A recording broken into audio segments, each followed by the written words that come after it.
हाल है? बहुत बहुत स्वागत हमारे चैनल में। Thank you so much. जय सिया राम, अस्सलाम वालेकुम। क्या बोलेंगे जिस तरीके से जंग लगातार जारी, आप किसका समर्थन कर रही हैं?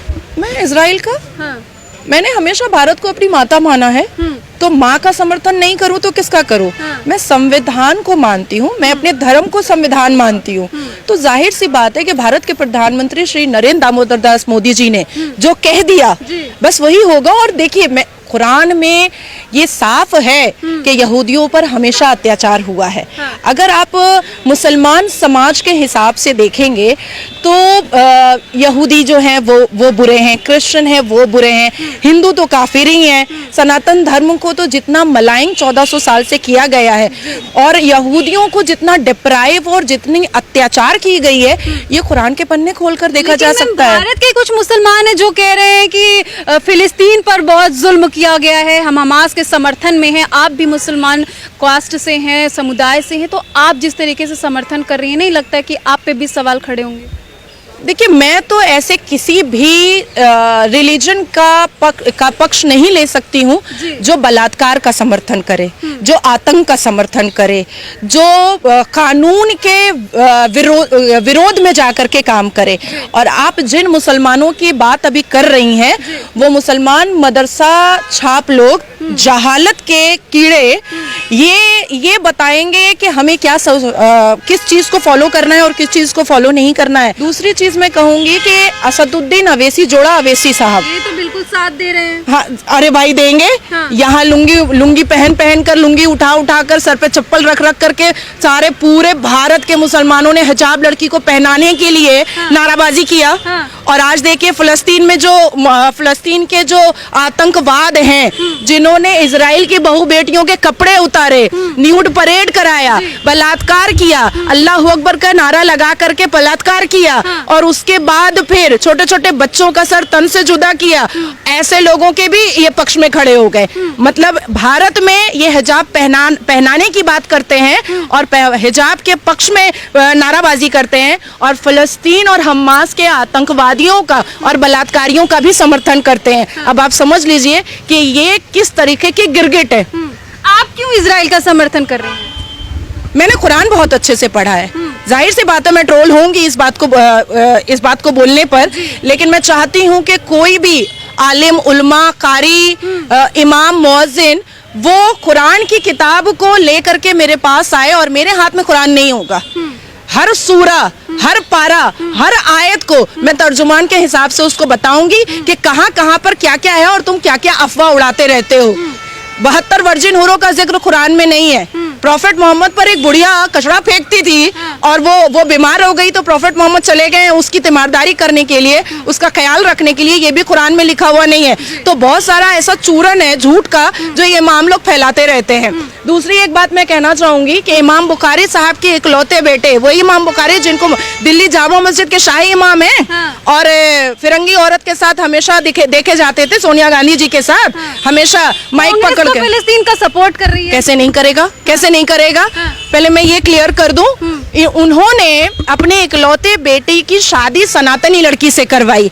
आज इमाम बुखारी साहब के पास देखिएगा धन दौलत, लग्जरी गाड़ी, बिजनेस क्लास में ट्रैवल, सारी चीजें हो रही हैं। तो मतलब सनातनी लड़की का पैर घर में पड़ा और लक्ष्मी देवी की कृपा हो गई। तो मुझे लगता है कि भारत को भी हिंदू राष्ट्र कर देना चाहिए। इकोनॉमी 3rd पोजीशन पर नहीं जाएगा, सीधा पहले पोजीशन पर चला आएगा। जब पाकिस्तान इस्लामिक देश हो सकता है, जब बांग्लादेश इस्लामिक देश हो सकता है, तो फिर भारत हिंदू राष्ट्र क्यों नहीं हो सकता है? हो ही सकता है ना। सबसे पुराना धर्म कौन सा है? सनातन धर्म है। सबसे पुराना डीएनए कौन सा है? सनातनियों का है। सबसे पुरानी किताब कौन सी है? ऋग्वेद है। तो फिर हिंदू राष्ट्र क्यों नहीं हो सकता है? तो पूरे भारत में 82.7% जो संख्या है ना, वो सनातनियों की है।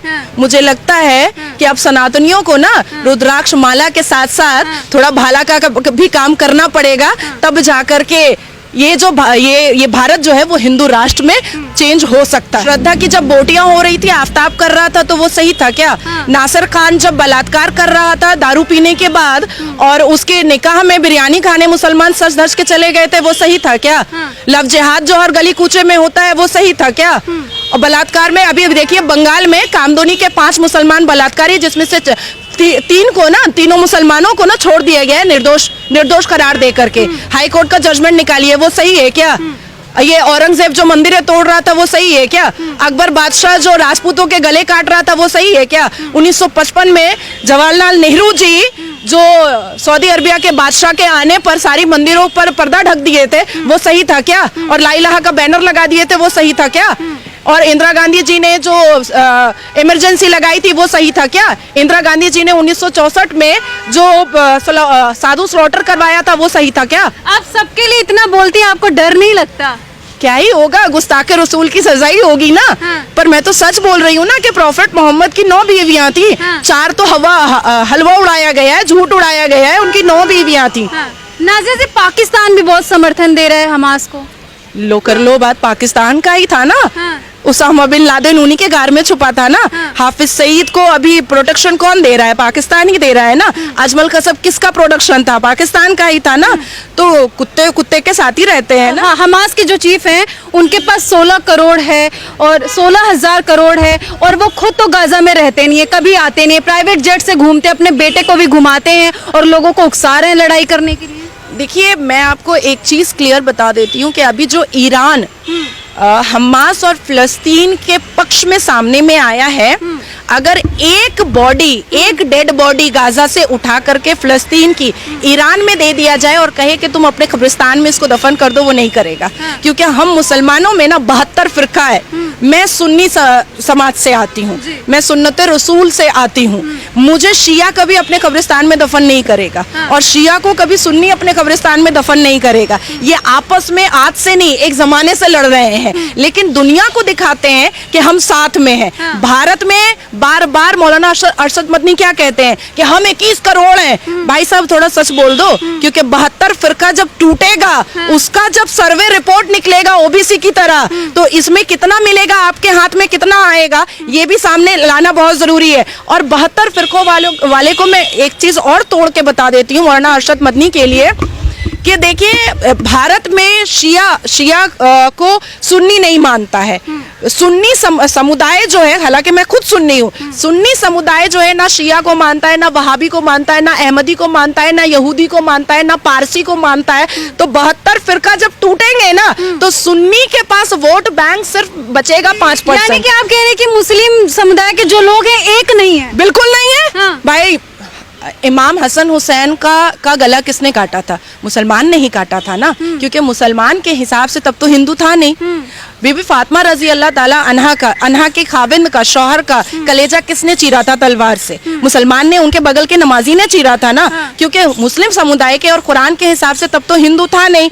तो भाई, मुसलमान तो आपस में काटते मारते आए हैं, तो आज भी काट मार रहे हैं। अच्छा, इनको आप देखिएगा कि मौलाना अरशद मदनी और all India Muslim personal law board हमेशा कहता है मेरे मदरसे नहीं बंद होने चाहिए। मैं अपने मदरसे को बंद नहीं करूंगा, क्योंकि जो हराम की कमाई आ रही है ना, और हलाल की भी कमाई आ रही है, ये जितने स्लॉटर हाउस है, हलाल ये, हलाल वो, हलाल ये, जो जितने ये सब किए बिना क्या इनका धर्म नहीं चलेगा? नाज़िया जी, चलिए, मुझे आप ही एक मौलाना का नाम बताइए जो इंजीनियर है, डॉक्टर है, साइंटिस्ट है, लेकिन दीन के राह में अपना काम कर रहा है। चलिए, बता दीजिए, बता दीजिए। लेकिन दीन की राह में, अल्लाह की मोहब्बत में मस्जिद में जाकर के नमाज अज़ान दे रहा है, ऐसा तो कोई नहीं है। बहुत डर है इन लोगों को कि जिस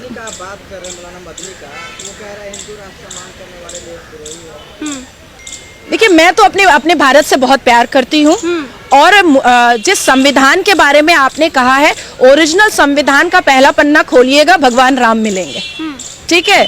और उसी संविधान की कसम खिला करके हम लोग स्टेटमेंट लेते हैं और हम लोग चार्ज करवाते हैं। भगवान राम के लिए आपके अंदर इतना प्रेम क्यों है?